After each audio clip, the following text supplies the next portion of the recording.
tumetembelea miradi mingi. Tumeanza na mradi wa kata ya Seria, tumeangalia kituo cha afya cha Mwongoroma. Tumeona kazi nzuri walizozifanya japo kuna marekebisho kiasi. Pia vile nimshukuru sana mkurugenzi wetu Saidi Majaliwa kwa kazi nzuri na kasi anaenda nayo. Yaani hii kasi anaenda nayo ndio kasi ambayo anaenda nayo mama yetu Mama Samia, kutekeleza miradi kwa wakati na kufikisha huduma kwa wananchi kwa wakati.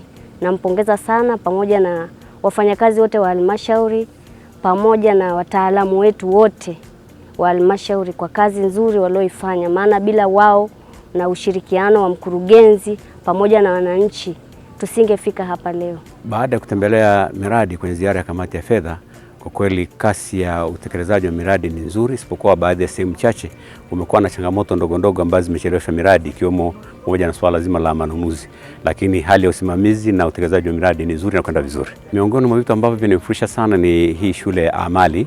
Ni shule mpya, ni mfumo mpya wa elimu ambao umekuja katika halmashauri yetu ya mji, ambao naamini utawasaidia sana vijana wetu ambao wanasoma elimu ya sekondari, ambao watachukua pamoja na masomo ya ufundi ambayo watawasaidia katika maisha yao endapo watapata nafasi ya kuendelea kwenye masomo ya juu. Mimi ni shukuru serikali ya awamu ya 6 ya Mama Samia Suluhu Hassan kwa kuleta miradi mingi na yenye kiwango.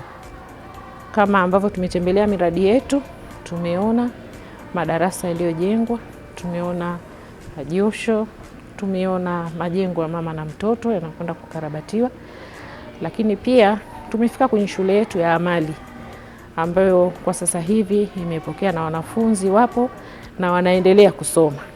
Kamati ya fedha inaelekeza kwenye miradi yote ambayo tumepita na kutoa maelekezo.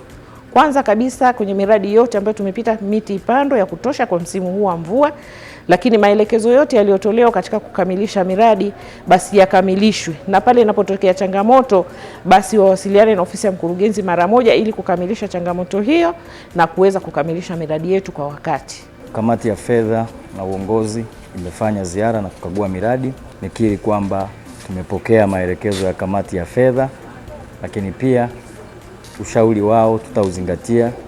Tumekagua miradi ya elimu msingi, sekondari, afya, lakini tumekagua miradi iliyoletewa fedha kutoka serikali kuu, lakini pia tumekagua miradi ambayo halmashauri imepeleka kwa mapato ya ndani, kwa maana ya sekta ya kilimo, mifugo na uvuvi.